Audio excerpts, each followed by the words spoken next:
পিছনের এই ম্যাটলাইফ স্টেডিয়ামে একটু আগে ফ্রান্স 3-0 হারিয়েছে সুইডেনকে। আর এই জয়ের মাধ্যমে ফ্রান্স চলে গেল এবারের 2026 বিশ্বকাপের সেরা 16-তে। ফ্রান্স এই ম্যাচে সুইডেনকে সহজে হারিয়েছে, যদিও অনেকে ধারণা করেছিলেন হয়তোবা সুইডেন প্রতিদ্বন্দ্বিতা করবে, ফ্রান্সকে বিদায় করে দেবে, যেমনটা প্যারাগুয়ে জার্মানিকে করেছিল, 4বার চ্যাম্পিয়ন জার্মানিকে করেছিল, যেমনটা মরক্কো 3বারের ফাইনালিস্ট নেদারল্যান্ডসকে বাড়ি পাঠিয়ে দিয়েছিল।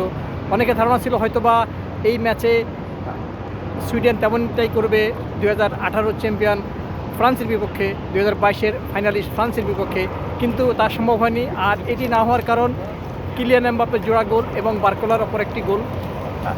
এই 3 গোলের সুবাদে কিন্তু ফ্রান্স অনায়াসেই সুইডেনকে হারিয়েছে। আর এর মাধ্যমে ফ্রান্স জানিয়ে দিয়েছে তারা এবারও শিরোপা পুনরুদ্ধারের মিশনেই এসেছে। তারা গতবার শিরোপা হারিয়েছে, বা তারা শিরোপা পুনরুদ্ধারের মিশনেই এসেছে। আর কিলিয়ান এমবাপ্পে 2 গোল দিয়ে কিন্তু এখন মেসির কাছে, মেসির সমান চলে এসেছেন। মেসিরও 6 গোল, এমবাপ্পেরও 6 গোল।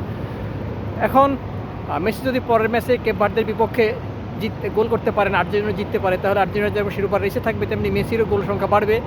আর যদি সেই ম্যাচে মেসি গোল না পান, আর্জেন্টিনার যদি দুঃখজনক ঘটনা ঘটে, তাহলে মেসির মিশন, আর্জেন্টিনা মিশন সমাপ্ত হবে, সেটি পরের হিসাব।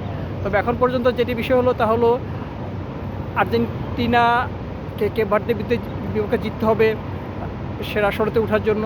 আর ফ্রান্সের কিলিয়ান এমবাপ্পেরা কিন্তু সে কাজটি করে ফেলেছেন। তারা এখন শিরোপার থেকে আর 4 ম্যাচ দূরে। দেখা যাক তা করতে পারেন কিনা। Rafiqul Haider Farhad, MetLife stadium, New York, মার্কিন যুক্তরাষ্ট্র।